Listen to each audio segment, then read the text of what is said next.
अस्सलाम वालेकुम, मैं हूं डॉक्टर अली हसन, न्यूरोलॉजिस्ट। नाज़रीन, किसी भी बीमारी की सही डायग्नोसिस या तशख़ीस इसलिए ज़रूरी होती है ताकि हम उसका इलाज सही तरीके से करें।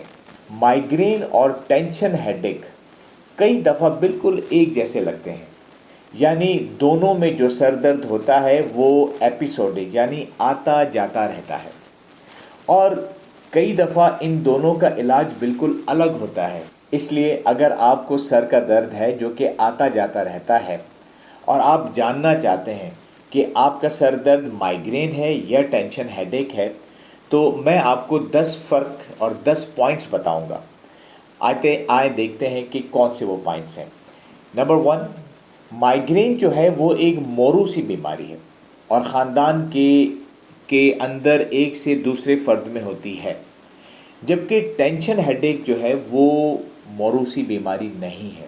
नंबर 2, माइग्रेन का सर दर्द आधे सर को मुतासिर कर सकता है, हालांकि ये पूरे सर में भी हो सकता है, लेकिन ये जो टेंशन हेडेक है ये अमूमन पूरे सर में होता है। 3, माइग्रेन का दर्द बहुत शदीद हो सकता है, जबकि टेंशन हेडेक हल्के से दरमियानी सर दर्द होता है। 4, माइग्रेन में आपको ऐसा लग सकता है जैसे कि आपके दिमाग में दिल धड़क रहा हो, जिसे हम थ्रोबिंग हेडेक कहते हैं, जबकि टेंशन हेडेक वाले मरीज़ इस तरह की कोई चीज़ नहीं बताते। नंबर 5, माइग्रेन में अक्सर मतली या उल्टी होती है, आँखों में रोशनी चुभती है या कानों को आवाज़ें बुरी लगती है, जबकि टेंशन हेडेक में ऐसी कोई कंप्लेन अमूमी तौर पे नहीं देखी जाती। नंबर 6, माइग्रेन के सर दर्द के दौरान अगर आप कोई काम करना चाहें तो आपके सर का दर्द में इजाफा हो जाता है, नतीजतन आप आराम करने पर मजबूर हो जाते हैं, जबकि टेंशन हेडेक में ऐसा कुछ नहीं होता। आप चाहे आराम करें या काम करें, ये दर्द वैसे का वैसा ही रहता है। नंबर 7, माइग्रेन में आँखों के सामने लाइनें, डॉट्स या फ्लैशेस वगैरह आ सकती हैं, जबकि टेंशन हेडेक में ऐसा नहीं होता। नंबर 8, माइग्रेन बच्चों और बड़ों में यकसां पाया जाता है, जबकि टेंशन हेडेक बच्चों में नहीं होता।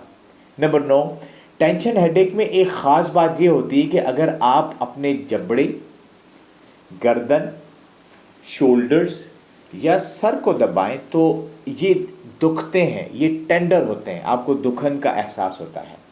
और आखिर में नंबर 10 कि टेंशन हेडेक में मरीज़ को सर पर एक दबाव या बोझ वाली कैफियत रहती है, सर झकड़ा सा महसूस होता है, जबकि माइग्रेन में ऐसा कुछ नहीं होता।